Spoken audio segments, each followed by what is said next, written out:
Hello বন্ধুরা, welcome to my channel. তো চলো আমি আজকে তোমাদের সুচি পিঠে করে দেখাবো। তো তার জন্য আমি এখানে দেখো কড়াইটা গরম করে নিলাম। আর এখানে আমি আজকে সুচি পিঠেটা সুজি দিয়ে করব, ঠিক আছে? আর অনেকেই চালের গুঁড়ো দিয়ে করে, তো আমি আজকে সুজি দিয়ে করব, কারণ সুজিগুলো অনেক নরম হয় সুজি দিয়ে করলে। তো তোমরা দেখতে থাকো আমি কিভাবে সুজি দিয়ে করে। তো দেখো এখানে কড়াইটা হালকা গরম হয়ে গেলে আমি সুজিগুলো ঢেলে দিয়েছি। পুরো প্যাকেটে অল্প একটু সুজি ছিল, যা ছিল মোটামুটি সবই দিয়ে দিয়েছি। এখানে 100 মতো সুজি আছে। তো 100 মতো সুজিতে মোটামুটি 7-8 জন ভালোভাবে খেতে পারবে, এতটাই সুজি হবে। তো দেখো আমার হালকা গরম হয়ে গেছে। তো তারপর আমি জলটা ঢেলে দিলাম। এখানে জলটা দিলাম, তারপর একটু নাড়াচাড়া করে নিতে হবে।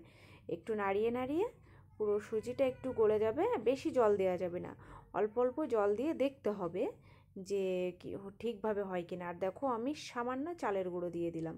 চালের গুঁড়োটা দিয়ে দিলে যখন আমি ওই সুজির খামিরটা মথবো, তখন কিন্তু চালের গুঁড়োটার জন্য অনেক মানে সফট হয়ে যাবে আমার সুজিটা। তো দেখো এখানে আমি আবার একটু আমার জল লাগলো চালের গুঁড়ো দিয়েছি বলে। আর এটা আমি এইভাবে চামচ দিয়ে নাড়তেই থাকবো। এখানে কিন্তু আঁচটা কিন্তু একটু কমে থাকবে, ঠিক আছে? এখানে বেশি জোরে দেওয়া যাবে না আঁচটা, তাহলে কিন্তু পুড়ে যাবে। আর আমি চাই যে কড়ার থেকে আমার একটু ছেড়ে ছেড়ে আসবে, সেরকম অবস্থা পর্যন্ত আমি নাড়তে থাকবো। তো দেখো আমি আঁচটা অফ করে দিয়েছি এখানে। দিয়ে আমার লবণ দিতে মনে ছিল না, তো তারপরে আমি একটু লবণ দিয়ে নিলাম। তো তোমরা আগেই দিয়ে নেবে বন্ধুরা, আমার মতো ভুল করবে না কেউ। আর এখানে দেখো আমার হয়ে গেছে, আমি এটা নামিয়ে নিচ্ছি। সুজিটা দেখেছো তো, পুরো একদম ওই যে চালের যেমন খামিরটা হয়ে যায় না, তেমনই হয়ে গেছে পুরো। আর নিচেই নিচ্ছি বলে কেউ মনে করো না যে কিছু নেই। তো আমার এইখানে নিচেটাই আমার খুব ভালোই হয়, রুটি বেলতে সব কিছু করতে আমি এখানে গরম জল দিয়ে ধুয়ে নিই। যখনই আমি এখানে রুটি করি কিংবা কোনো কিছু দিয়ে করি, তো তার জন্য আমি গরম জল দিয়ে পরিষ্কার করে নিই। তো দেখো আমার এটা মথা হয়ে গেছে, আর এই যে আমি ছোট ছোট পিস করে নিচ্ছি। পিস করে আমি এটা এবারে বাতি বাতি করে নেব, ঠিক যেমন ওই যে প্রদীপের সলতে মতো করে না, সেরকম করে নেব। তো আমি তো এইভাবে করি, আর কে কে কেমনভাবে করো, চাল দিয়ে করো নাকি, সবাই প্লিজ বলবে, কমেন্ট করবে। আর দেখো এইভাবে আমি পুরো সবগুলো করে নেব, একটা একটা করে এই থালাটায় রেখে দেবো। আর একটু আটা নিতে হয়, নিয়ে এইভাবে খুব তাড়াতাড়ি হয়ে যায় এগুলো। তো দেখো আমার সব হয়ে গেছে, এই যে মোটামুটি এইগুলো হয়েছে। তো আমি এবার এইটার থেকে সুচিটা কেটে নেব।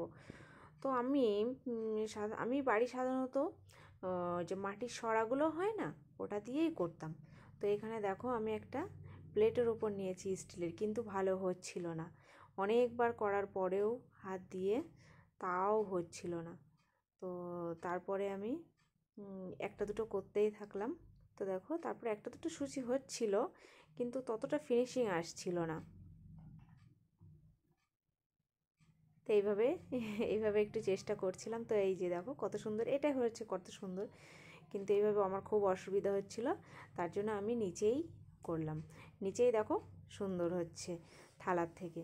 তো এটা একমাত্র মাটির সরাটাতেই ভালো হয়, না হলে যারা রুটি বেলার চাকলি আছে, সেই চাকলিটাও ভালো হয় কিন্তু। তো কারা কারা চাকলিতে করো কিংবা কারা নিচেই করো, প্লিজ একটু কমেন্ট করে জানাবে। আর আমি এইভাবে করেছি, তো কেমন লাগলো সবাই একটু কমেন্ট করে জানাবে।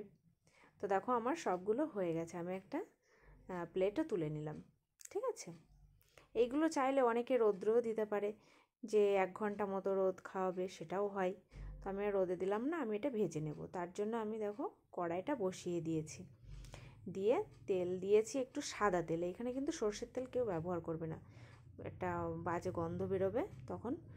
আর সর্ষের তেলের আমি এখানে সাদা তেল ব্যবহার করেছি। আর তার ভিতরে দিয়ে দিলাম একটু ঘি।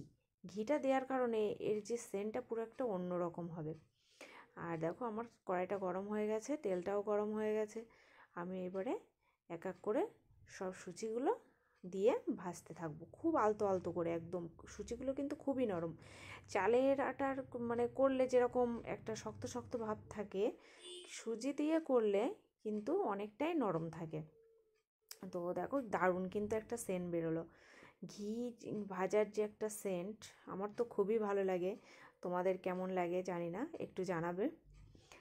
আর দেখো এইভাবে আমি এইগুলো আলতো হাতে ভেজে নিয়েছি। এই সময় একটু তোমরা চাইলে একটু ফ্লেমটা একটু বাড়িয়ে দিতে পারো, দিয়ে একটু তাড়াতাড়ি ভেজে নিতে পারো। যেহেতু এইটা আমি বেশি ভাজবো না, তো তার জন্য আস্তে আঁচ দিলে এটা নরম হয়ে যাবে আরও বেশি। তো আমি একটু বেশি বেশি আঁচে ভেজে নিচ্ছি। তো আমার একটু দেখো হাতে কষ্ট হয়ে গেছে বলে ও একটু হেল্প করে দিচ্ছে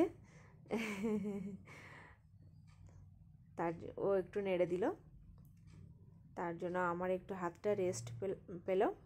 আর দেখো হয়ে গেছে। তো আমি এবারে এটা নামিয়ে নিলাম। দেখেছো কেমন এই যে হালকা হালকা লাল লাল হয়েছে। এগুলো কিন্তু সামান্য সামান্য আর কি একটু সাইডটা একটু মুচমুচে হবে সামান্য। তো দেখো আমি ওই কড়াইতে এবারে দুধ দিয়ে দিলাম। আমুলের একটা 500 প্যাকেট নিয়ে নিলাম। তো এই লিকুইড দুধটা দিলে দারুণ একটা টেস্ট আসে। তোমরা চাইলে এই দুধটাও দিতে পারো, চাইলে তোমরা আবার যদি কেউ তোমার আমুল গুঁড়ো দুধটা ব্যবহার করতে চাও তো সেটা দিয়েও করতে পারো, তাতেও খুব টেস্ট হবে। আমি এটা দিয়েই করি, এটাতে খুব সুন্দর একটা টেস্ট আসে আর দুধটা প্রচুর ঘন, তার জন্য বেশ ভালো একটা ক্রিমি ক্রিমি ভাব আসে, একটা দই দই ভাব আসে এই দুধটাতে। তো আমি দেখো তেজপাতা দিয়ে দিলাম এখানে, আর কিছুটা এলাচ দিয়ে দেবো। এলাচটা আমি একটু মানে এই দানাগুলো একটু বার করে নেব। তো দেখো আমার কিন্তু একটা ঠুকুনি আছে, তো অলসতার কারণে আমি সেটা বের করি না, নিজেই ঠুকে ঠুকে দিয়ে দিচ্ছি। তো এইভাবে দেখো 3টে এলাচ দিলাম। তোমরা একটু এলাচটা মোটামুটি 2-3টে দেবে, এলাচের গন্ধটা পায়েসে যে কোনো পায়েসে দারুণ লাগে। আর দেখো সামান্য লবণ দিচ্ছি, তোমরাও স্বাদ মতো লবণটা দিয়ে দেবে, যে যেরকম পছন্দ করো লবণটা। আর এই যে দেখো খেজুরের গুড় রাখা আছে আমার ভিডিওতে, আমার চ্যানেলের ভিডিওতে তোমরা দেখবে যে পুরো পিওর খেজুরের গুড়ের একটা ভিডিও আছে। আমি কিন্তু সেইখান থেকেই আর কি এই খেজুরের গুড়টা নিয়ে এসেছি, আর সেই গুড়টাই ব্যবহার করছি। গুড়টার এত সুন্দর গন্ধ, কৌটোটা খুললেই বোঝা যায়। তো দেখো দেওয়ার সাথে সাথে একটা দারুণ কালার এসে গেছে, একটা ক্রিম ক্রিম মতো কালার এসে গেছে। তো এইভাবে দিয়ে আমি নাড়তে থাকবো। দুধটা কিন্তু এই গুড়টা দেবে তোমরা দুধটা একটু ফুটে যাওয়ার পরে, একটু ফুটে গেলে খুব ভালো হয়। আর এখানে দেখো আমি এই গোবিন্দভোগ চাল ভিজিয়ে রেখে কিন্তু একটু গুঁড়ো করে নিয়েছি, আর তারপরে একটু জল দিয়ে এই মানে এই দুধের ভিতরে একটু দিয়ে দেবো। গোবিন্দভোগ চালের গুঁড়োটা কিন্তু তোমরা পাউডারভাবে দেবে না, মানে গুঁড়ো হিসাবে দেবে না, যখনই দেবে জলে কিন্তু ওটা দলা পেকে যাবে।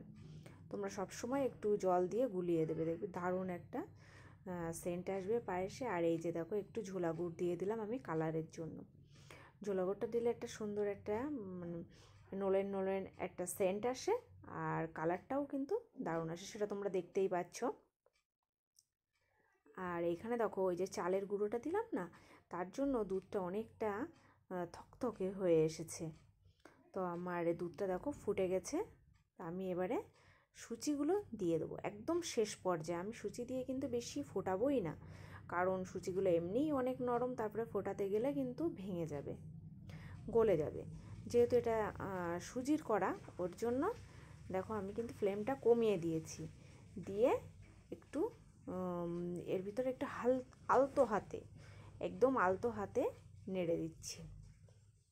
আর সাইডে যে মালাইগুলো জমছে ওইগুলো কিন্তু খুন্তি দিয়ে ভালো করে ভিতরে নামিয়ে দেবে, ওই মালাইগুলোই কিন্তু অনেক টেস্ট হয়। তারপরে দেখো এই যে ফুটতে শুরু করেছে এখানে।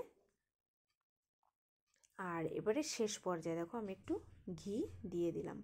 ঘি দিয়ে বেশি জাল করার দরকার নেই, তোমরা একদম শেষ পর্যায়ে ঘিটা দিয়ে দেবে, এর থেকে দারুণ একটা সেন্ট বেরোবে। তোমরা চাইলে এখানে ড্রাই ফ্রুট ব্যবহার করতে পারো, তো আমি ব্যবহার করিনি। আমার দেখো হয়ে গেছে পুরো, গ্যাসটা আমি অফ করে দিলাম।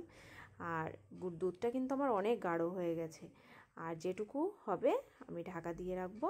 তারপরে কিন্তু এটা একদম পুরো থকথকে একটা দইয়ের মতো ভাব চলে আসবে। তো এইটা কিন্তু যেদিন রান্না করবে সেদিন তো খুবই ভালো লাগে, তারপরের দিন কিন্তু অসাধারণ লাগে। বন্ধুরা তোমরা একদিন খেয়ে দেখো, আর কেমন লাগলো আমার রান্নাটা প্লিজ সবাই বলো। আমার চ্যানেলটা সাবস্ক্রাইব করে দিও। বাই।